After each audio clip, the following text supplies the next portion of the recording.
I am an eco-feminist, impact-driven actor who's based in Rwanda, engaged in the climate change sector. I am a graduate from the National University of Rwanda, and I did my program in water and environmental engineering for 4 years. I wanted to be a pilot or someone who can work closely with the plane, but I found myself here because I was exposed on the vulnerability of our community, and I had like that inner call inside me that they should and they are and there must be a point where I could start in developing solutions to protect my community for a better tomorrow. My story is quite long, but I'll try to be as short as I can. So I found myself shifting from going to learn mechanical engineering or anything near the plane when I finished high school, and I saw that on the television. We have a community in my country, Rwanda, where community were being forced to move from one area to another due to flooding and erosion. So the images on the television kind of reminded me of my personal experience of that fear of not knowing that you're going to have it tomorrow, because I had the same experience of waking up in the middle of the night when my mom she's the one who woke me up, when our house ceiling got destroyed because of intensive rainfall and wind. So when I saw those images on television, I can't remind myself of that, like scary, not knowing if you're going to be able to make it. And I couldn't allow myself to venture to be a pilot when I see that other young people, women and children are facing the same challenge. So I jumped into what I knew would be like the closest thing to understand what was happening, which is environmental engineering, and I couldn't choose any other place to study rather than my country, where I could be closer again to whatever, like to testify how the trend is moving in a way. If I'm not honest, I think I was in my 5 years, five year of high school, I think around 16 and 17, so that was the age. And through the realization, I also learned that you have to be a leader, and if you want to give concrete solutions. So, and my leadership journey started in 2014 when I went to the university. I'm still honored and still smiling whenever someone is mentioning that I won the Global Citizen Award. I am honored and grateful because it's just like a simple highlight and the recognition moment of how much the world is ready to really understand and take risk in investing and working with today's generation, because we are the generation that is passed on the face of only blaming leaders because we're also facing the solution. So the award is for me, I feel like it's a highlight, but it's coming in time to recognize what actual active contribution that young people are able to achieve on the national and international level, especially by tackling what is considered as the most toxic issue, which is the climate change, especially the loss and damage, because we are living in an era where climate change is interlinked with every sector, especially sustainable economic development sectors for communities. But then we are not having the same urgency of action in the political phase. So when you see when we are receiving this award, it's like a platform that is going to allow us to really advocate for the future that we want to see, and the future for us is going to be achieved if you address climate crisis to the full extent of its magnitude that is happening right now. So the Global Citizen Award is you get nominated, you don't apply it for. So which means you have to have someone in the sector that can testify for your work. Yes, nominate you. And I was privileged enough to be nominated by one of my friends, who is also a climate advocate from Kenya, Elizabeth Watuti. And the moment of being recognized, part of what I was recognized for was the work that I engaged in the Loss and Damage Youth Coalition. So the Loss and Damage Youth Coalition is the coalition that we started in 2020 when the word was COVID pandemic, because we realized that although people were being recommended to stay indoors, for some of us it was not the case, because that is the same year that Rwanda experienced the first ever flooding, and the community were not able to stay indoors to protect themselves from COVID.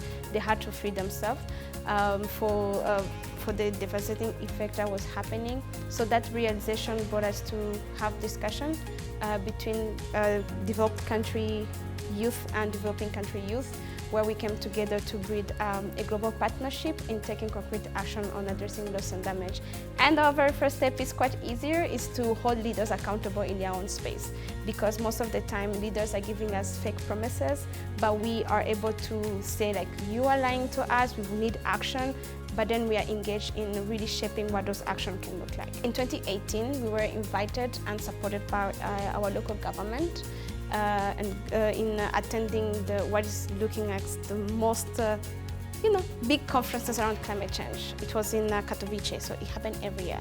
But we went there as 3 young person, and when we came back, our local leaders told us that we should find where to start in bringing the good examples of how Rwanda is taking active youth inclusion, how we are part of the decision-making process, how we do take action on the ground, like trying to scale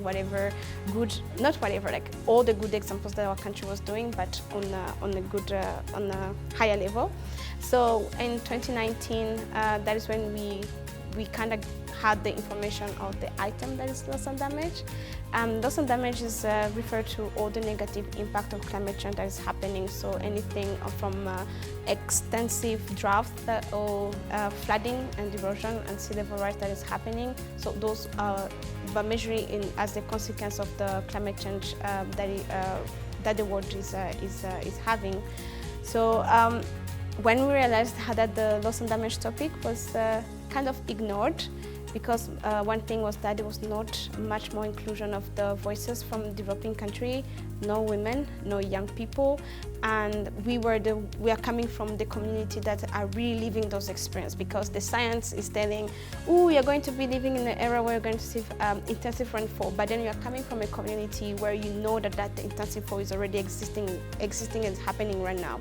So the frustration brought us to discuss with our colleagues from developed country, and then we came together, and I'm not quite sure the right number, but I think we are less than 10 or 15 when we started. In 2020, the coalition, so I think we were around 10 to 15 young people from different countries, from Africa and from what they call Global North, but we call it developed country.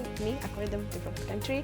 Like Canada, and we had also Australia, and we have some from Asia representative, and we came together. And now we are more than 800 young people from more than 70 countries. I received the award officially, not officially, like in presence.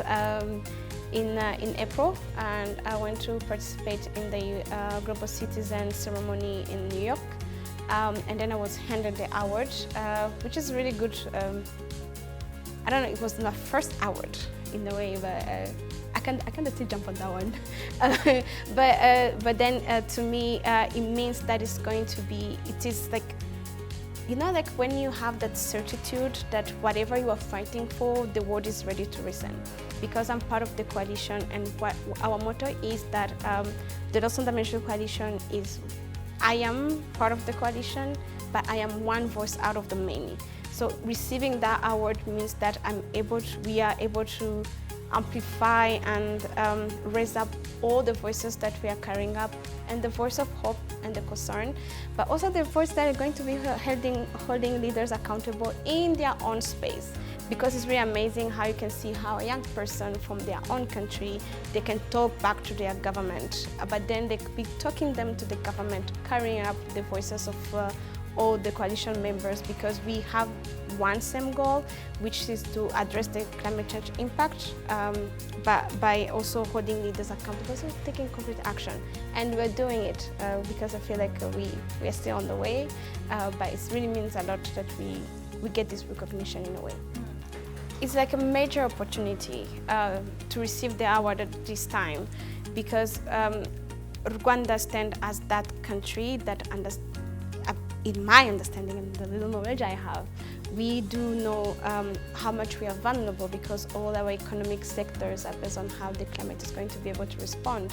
But we took that forward in a way that we have policies in place that is going to invite public sector, private sector on how to be active stakeholders in the green economic development of our country. So when I'm having a spotlight on me, in a way, I get a chance to really share some good examples on how addressing loss and damage or climate crisis should be looking like.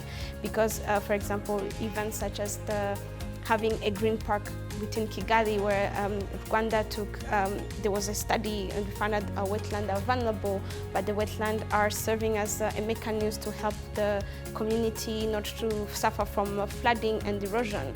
But they took action where they invested in restoring the wetland, but added on having, a park, a place where you can go to enjoy coffee, and also having examples such as the reallocation of the whole industrial area because it was in the wetland, so that we can protect the planet and the community, but at the same time allowing the private sector to keep doing their business in a much more regenerative way. So those are the examples that I get to share around, because it's a time to let the world know that not every country is vulnerable. Because we've been vulnerable since I don't know when, but we are also part of the solution mechanism because we have some concrete examples that are in place, and we have data that we can share. The only thing that we requesting the world to know is to dare to take risk, because we know the how to, and they can simply take the risk and let us protect our people and community all together. In this sector, you have to deal with the climate deniers, people who tend to think that we are inventing the wheels in a way, or faking up data.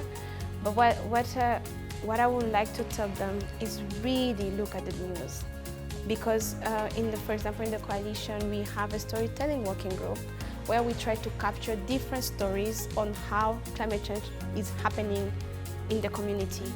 Exactly, you can see it, because even if you can try to, frame it in a different way. Like, for example, Germany is having flooding, but then they have a way to protect their community right away. But the same event is happening in Malawi, the community is still waiting. So we can see it. It's also happening in Rwanda. Yeah, exactly. Also in Rwanda, you can see the level of imbalance. You can see the level of how a certain type of words respond to this effect and how the other party is still vulnerable. But the good thing is to really, if you meet someone who's they don't agree, just tell them to open any news channel, because now is the reality, and especially for a youth-driven channel, because we are understanding that we do not have a future, because the extent of the climate crisis that is happening today is really enormous.